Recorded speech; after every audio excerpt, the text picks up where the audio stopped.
Good morning students. In this class I am going to discuss with you about leaf. Leaf is dorsiventrally flattened lateral appendages that arises at the nodal region of the stem. Leaf is lateral plagiophototropic, that is, usually leaves are arranged at right angles to light. These are flattened photosynthetic appendages which are present on the stem. These are green in color with limited growth. There are three types of leaves are present during the vegetative phase, that is cotyledonary leaves, scaly leaves and foliage leaves. Cotyledonary leaf. These are the first leaves on the shoot represented by cotyledon born at the node of plumule. They are also known as seed leaves. Scale leaves. These are either thin, dry, papery or fleshy, usually seen in underground stem. Foliage leaves. These are common green leaves arises from the nodal region. These are called as photosynthetic factories.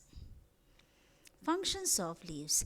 It helps in photosynthesis, play an important role in the gaseous exchange. Leaf also helps in transpiration. It helps in the storage of food and water, protection from the grazing animals, and in case of bryophyllum, it play an important role in vegetative propagation. Parts of leaf. A leaf comprises three parts in it, that is leaf base, petiole and leaf lamina. A dicot leaf, the first part is leaf base. It is also known as hypopodium. The point of attachment of the leaf to the stem is considered as leaf base. It is usually simple solan or sometimes it is pulvinous in nature. Let us move towards the next part of the dicot leaf, that is petiole. Petiole is called as mesopodium. It is the stalk of the leaf which connects the leaf base and the lamina. If petiole is present, then that condition is called as petiolate. If it is absent, then that condition is called as sessile. In case of the lemon, petiole is expand and appear as wing shaped. Let us move towards the leaf lamina in dicot. It is called as epipodium. These are green flattened portion of the leaf.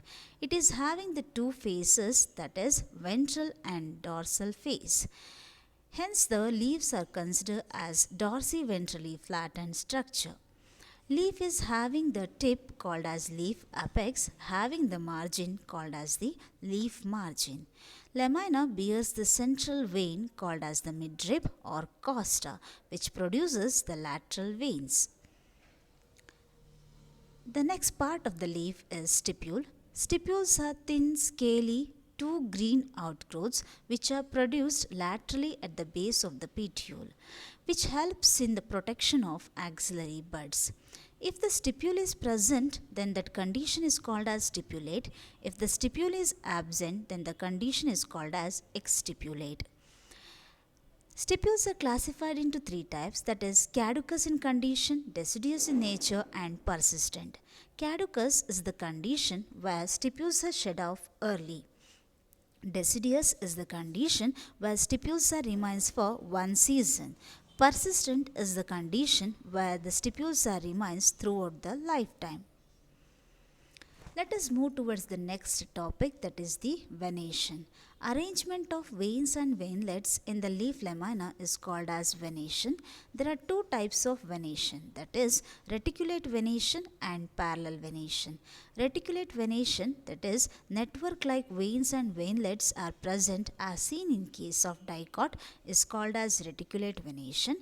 Parallel venation, if the veins are runs parallel to the midrib as seen in monocot, is called as the parallel venation.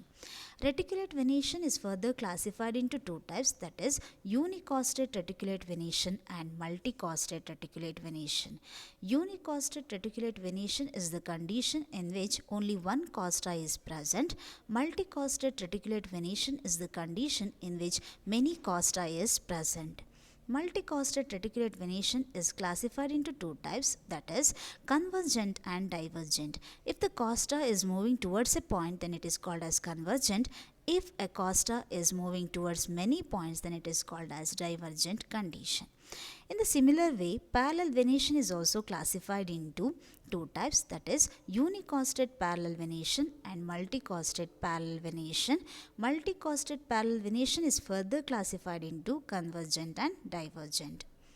Let us move towards the next topic, that is the parts of monocot leaf. Monocot leaf comprises of two parts, that is leaf base and leaf lamina. Leaf base. Sheathing leaf base is present in case of monocot. If the leaf base is covering the complete stem, then that condition is called as amplexicol. If it covers partially, then that condition is called as semi-amplexicol. At the point of sheathing leaf base and lamina, thin membranous structure is present called as ligule, which helps in the protection of growing parts. Let us move towards the next part of the leaf, that is lamina. Leaf lamina in case of monocot is elongated several times longer than the breadth and gradually tapers at the edge. Broader lower region called laminar base and terminal pointed acute tip called leaf apex. These are isobilateral leaf in which dorsal and ventral surface are not differentiated.